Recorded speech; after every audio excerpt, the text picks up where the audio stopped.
اعوذ باللہ من الشیطان الرجیم بسم اللہ الرحمن الرحیم۔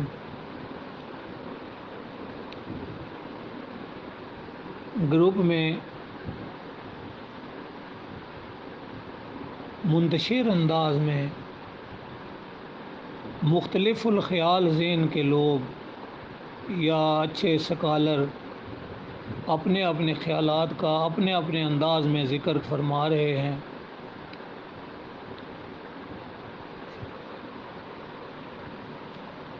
سورۃ القدر پہ عقل دوڑائی جا رہی ہے۔ اصل میں سمجھانے کا طریقہ کار ہونا چاہیے۔ یہ کہنا بڑی زیادتی ہے کہ تعلیم یافتہ جدید تعلیم یافتہ سوچنے والے مسلمانوں کے پاس کوئی اضافی چیز آ گئی ہے کہ وہ اہل ماضی کو چیلنج کر سکتا ہے۔ مردوں کو کون چیلنج کرتا ہے؟ گزرے ہوئے زمانے کو کون چیلنج کرتا ہے؟ وہ تو گزر گیا۔ چیلنج تو آنے والے زمانے کو دینا ہوتا ہے۔ حال کے اندر اپنے عمل کو طرز عمل کو چینج کرنا ہوتا ہے۔ اپنے اپنے زمانے کی سائنس کے مطابق اپنے اپنے زمانے میں لوگوں نے بہت کچھ لکھا اور بہت کچھ بیان کیا ہے۔ امام غزالی رحمۃ اللہ علیہ کی ایک پوری کتاب ہے جس میں اپنے زمانے کے سائنسی نظریات کے مطابق انہوں نے سورج کی حکمتیں، چاند کی حکمتیں، زمین کی حکمتیں، سماوات کی حکمتیں، نباتات کی نہ جانے کتنے ہی باب ہیں، غالباً 30-35 کے قریب، جس میں انہوں نے مختلف الخیال مختلف چیزوں کی حکمتوں کا بیان کیا ہے اپنے زمانے کی سائنس کے مطابق۔ اور اس میں سے کئی ایسی بھی ہیں جن کو دیکھ کے بندہ حیران ہو جاتا ہے کہ آج کی سائنسی تحقیقات بھی اس سے آگے نہیں بڑھ سکیں۔ تو یہ چیزیں سوچنے والی ہیں۔ ہم انہی کے لگائے ہوئے انہی کے چھوڑے ہوئے نقش قدم پر چل رہے ہیں، انہی کی دی ہوئی وراثت ہے ہمارے پاس، ہمیں ان کا شکر گزار ہونا چاہیے۔ اگر ہم اپنے زمانے کے انداز کے مطابق سوچ رہے ہیں تو صرف ہمارا لب و لہجہ بدلا ہے، ہمارا رکھ رکھاؤ بدلا ہے، اندر سے ذہنیتیں تقریباً وہی ہیں ساری جو قدیم زمانے سے چلی آ رہی ہیں۔ لوٹ کسوٹ، جھوٹ فریب، مکاری، دھوکہ بازی، ایک دوسرے کو نیچے دکھانا، یہ سارے پہلو کیا آج کی انسانی تہذیب نے حل کر لیے ہیں؟ چلیں چھوڑیں ان چیزوں کو، سورہ القدر پہ آتے ہیں۔ انا انزلناہ فی لیلۃ القدر، کون نہیں جانتا کہ قرآن کریم ایک رات کو نازل نہیں ہوا؟ شہر رمضان الذی انزل فیہ القرآن، ماہ رمضان کو میں قرآن کریم نازل ہوا، تو ایک مہینے میں یہ نازل نہیں ہوا، تو یہ تو تھوڑا تھوڑا کر کے وقفے سے 23 سال کے عرصے میں نازل ہوا ہے۔ تو پھر یہ کہنا کیا قرآن کریم کو یہ بیان کرنے کا معاذ اللہ کا نہیں آیا تھا کہ یہاں یہ جملہ کہہ دیا جاتا کہ ہم نے نازل کرنے کی ابتدا اس رات کو کی تھی، اگر یہ کوئی مخصوص رات ہے تو؟ اور پھر یہ کوئی ایک رات تھی یا ہر سال یہ رات آ جاتی ہے؟ ہر سال آ جاتی ہے تو یہ وہ رات تو نہ رہی، اب ہر رات کو تو قرآن کریم نازل نہیں ہو رہا۔ یہ سارے اشکال ذہن میں رکھیں۔ پھر یہاں دو لفظ ہیں، محاورتاً بھی ہوتا ہے،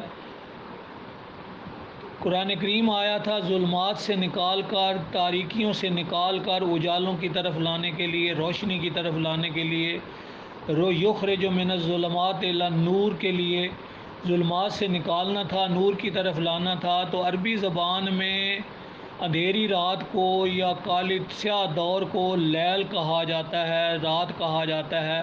ہمارے ہاں بھی کہا جاتا ہے ظلم کی تاریکی چھائی ہوئی ہے، ظلم کی رات اس قوم پہ چھائی ہوئی ہے، تاریک شب تاریک ہے اس قوم کے اوپر چھائی ہوئی۔ آئین کے لحاظ سے یہ جملے ہم روز بولتے ہیں، تو عربی زبان میں بھی یہ محاورتاً ہے۔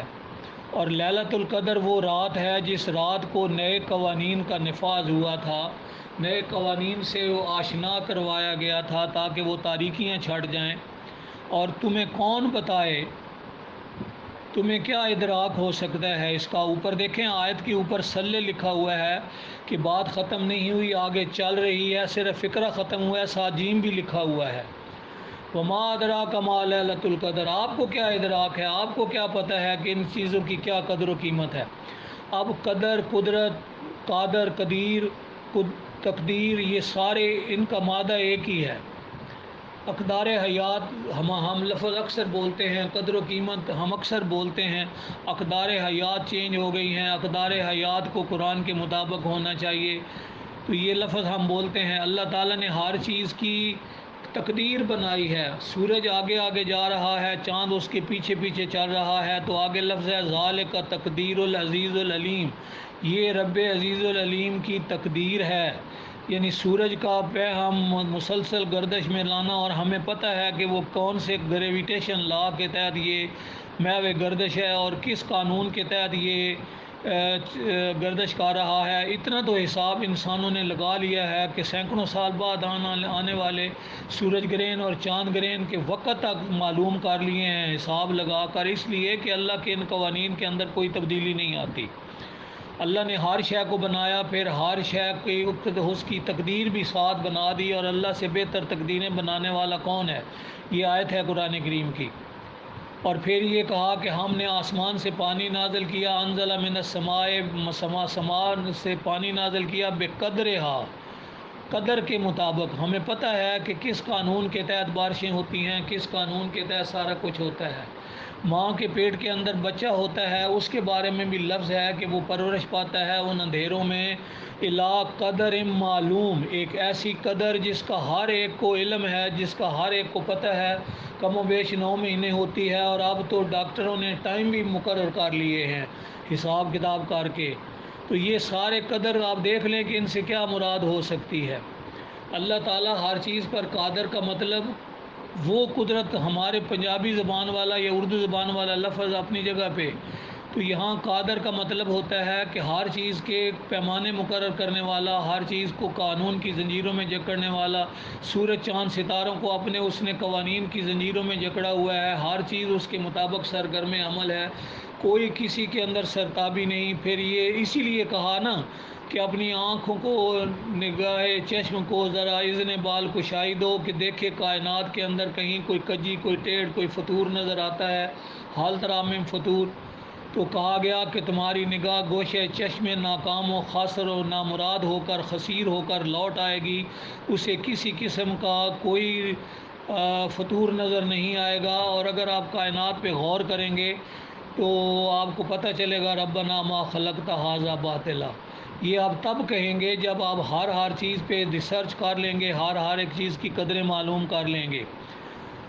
قرآن کریم اپنے آپ کے بارے میں یہ کہہ رہا ہے کہ قرآن کریم اس دور میں نازل ہوا، بے شک ہم نے اس کو نازل کیا ایک ایسے دور میں جب ہر طرف کفر کے اندھیرے چھائے ہوئے، تاریکیاں چھائی ہوئی تھیں، ظلمتیں تھیں، انسان قدروں سے ناآشنا ہو چکے تھے، ہر طرف رات کا اندھیرا طاری تھا، تو ہم نے قدروں کی نئے قدروں سے، نئے اقدار سے وہی خداوندی بھیج دی، قرآن کریم بھیج دیا تاکہ انسان کی تقدیریں بدل دیں۔ نگاہ مرد مومن سے بدل جاتی ہیں تقدیریں۔ پیغمبر علیہ السلام کی ذات نے اپنے کردار و عمل سے قرآن پر عمل کر کے دکھا کے ثابت کر دیا کہ کس طرح تقدیریں بدل سکتی ہیں۔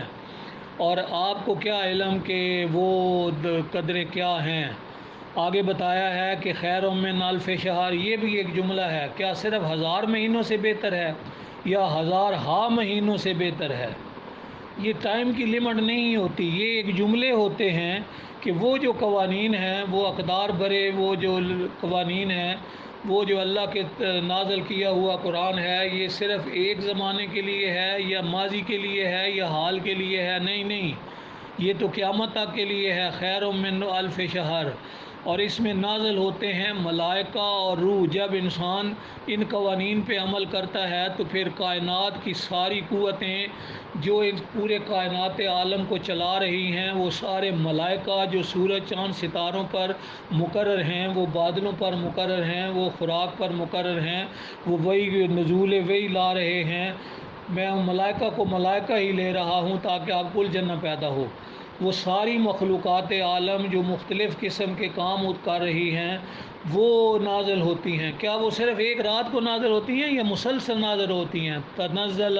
تنزل یہ تے کا لفظ ہے، ساتھ ترتیب کے ساتھ، ہر وقت، مسلسل، لگاتار. جب جب جہاں جہاں یہ قرآن کے قوانین پہ عمل ہوگا وہاں ملائکہ ہم رنگ ہو جائیں گے، ہم سنگ ہو جائیں گے. سجدہ تو انہوں نے پہلے کیا ہوا ہے، وہ انسان کے ہمراہ ہو جائیں گے. یصلی علیکم، وہ تمہارے اوپر صلات کریں گے. ان اللہ و ملائکتہ یصلون علی النبی ہوگا، اور پھر آپ پر بھی وہ صلات بھیج رہے ہوں گے. والروح، اور ہم نے روح کو بھی نازل کیا. فیہا باذن ربہم، اللہ کا اذن کیا ہے، اللہ کی اجازت کیا ہے، اللہ کا قانون ہی ہوتا ہے. من کل امر، ہر امر کے ساتھ.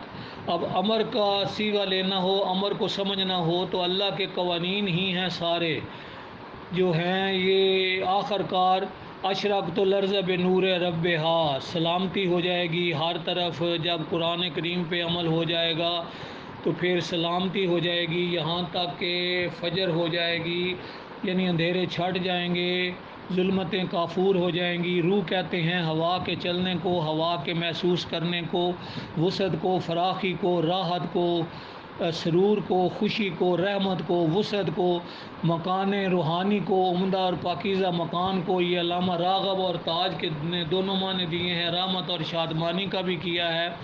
ایک ہوتی ہے ہلاکت آمیز ہوا، اس کو آصف کہتے ہیں. سمندروں سے آنے والی ہلاکت آمیز ہواؤں کو تواسف کہتے ہیں. جو سکون بخشنے والی ہوا ہوتی ہے اس کو الروح کہتے ہیں. قرآن کریم کے اندر صورت شورہ میں ہے کذالک اوحینا روحنا من امر ربی، امر رب کی طرف سے روح کو ہم نے وحی کیا تمہارے اوپر. کذالک، اس طرح سے ہم نے وحی کی تمہارے اوپر، روحنا، اپنی وحی.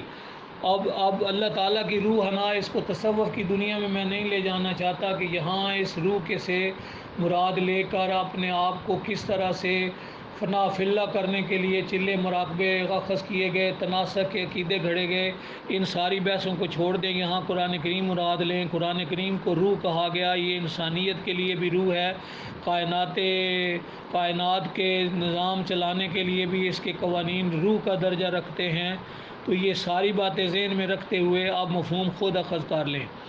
روح القدس تائیدی قوت کو جو حضرت عیسیٰ علیہ السلام پر بھی انجیل کے اندر موجود ہے، قرآن کریم کے اندر بھی ہے کہ اللہ تائید کرتا ہے روح القدس کے ذریعے سے. روح الامین کو بھی اسی لیے روح الامین کہا جاتا ہے کہ اللہ تعالیٰ کی امانت ہوتی ہے اس کے بعد جو اپنی طاقت کے ذریعے سے وہ قلب کا پیغمبر علیہ السلام کے دل پر نازل کرتا ہے. یہ مختصر سا مفہوم تھا، میں نے لمبی بحث نہیں کی، بس اتنے پہ ہی اکتفا کرتا ہوں، بہت بحث لمبی نہ ہو جائے.